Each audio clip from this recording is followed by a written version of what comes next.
morning. Welcome to 49ers in 5, your daily update on everything happening with the team that you need to know. I'm Rob Stats Guerrera. Today is Friday, March 10th, 2023. Here's what's happening with your San Francisco 49ers. Today is Brock Purdy surgery day, we think, and there is nothing else going on with the Niners that is bigger than that. Whenever we get news about what kind of surgery Brock Purdy had, we will be live on our YouTube channel, youtube.com/@GoldStandardNetwork. That said, we did get some other news yesterday, so let's get right to it. First, the team announced they have signed offensive lineman Colton McKivitz to a 2-year contract extension through the 2024 season. McKivitz is 26 years old, was originally selected in the 5th round of the 2020 NFL Draft. Over the last 3 years, he's appeared in 28 games with 5 starts. He's also played in 5 playoff games. Now, we don't know this for sure, but right now, all signs point to Colton McKivitz being the starting right tackle in 2023.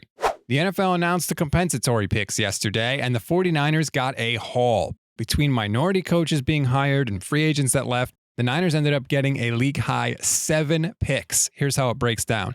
3 come in the first round, picks number 99, 101, and 102, and those are the first picks the Niners have in this draft thanks to the Trey Lance and Christian McCaffrey trades.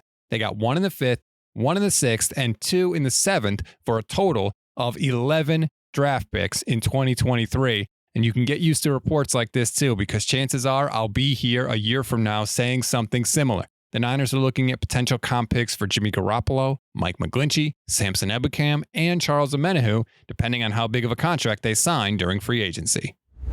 We always give you one thing to read, one thing to watch, and one thing you might have missed. One thing to read on this Friday, there's an article in the San Francisco Chronicle that does not make the 49ers look good. First of all, they laid off nearly 30 team employees. And second of all, for the 7th consecutive year, the Niners said there was no revenue from concerts and other non-NFL events at the stadium to share with the city. They're supposed to be split 50-50, yet somehow, with Elton John and Coldplay coming to the stadium, there was no profits to share.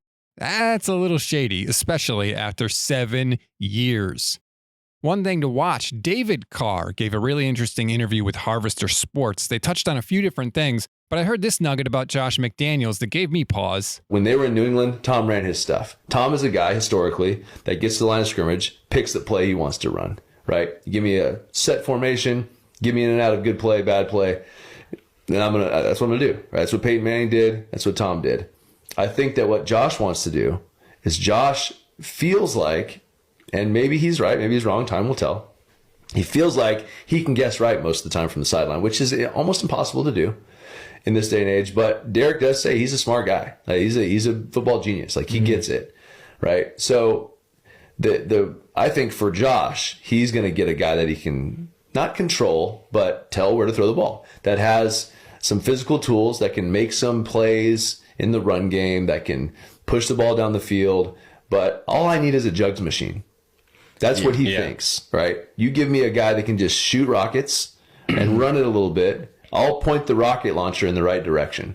I don't need any cerebral things from you. I need you to just go cook, right? I think that's really where Josh is. Sounds like someone else we know, doesn't it? That is Kyle Shanahan's mindset as well. He just wants, to use Carr's words, a jugs machine at quarterback. Do what I say, when I say it, and we won't lose. Kind of helps explain how the Niners ended up with a 22-year-old quarterback with virtually no college experience, doesn't it? One thing you may have missed, Tashaun Gibson has decided not to retire and will instead test free agency. The team does have interest in bringing him back, but maybe that's not such a good idea. Yes, he led the team in interceptions with 5, but as Kyle Posey of Niners Nation pointed out on Twitter, San Francisco was 24th in DVOA on deep passes last season. It was the only Achilles heel of the defense, and a lot of those picks basically fell right in his hands. Now, he caught them, which is something we haven't seen 49ers safeties do consistently over the years, but you can't always count on that year to year. That's a wrap on today's 49ers in 5. Please rate, review, and follow both the Gold Standard and Niners Nation podcast networks. Enjoy your Friday and your weekend, everybody. Let's hope for good news on Brock Purdy. I'm Rob Stats Guerrera. We'll talk on Monday.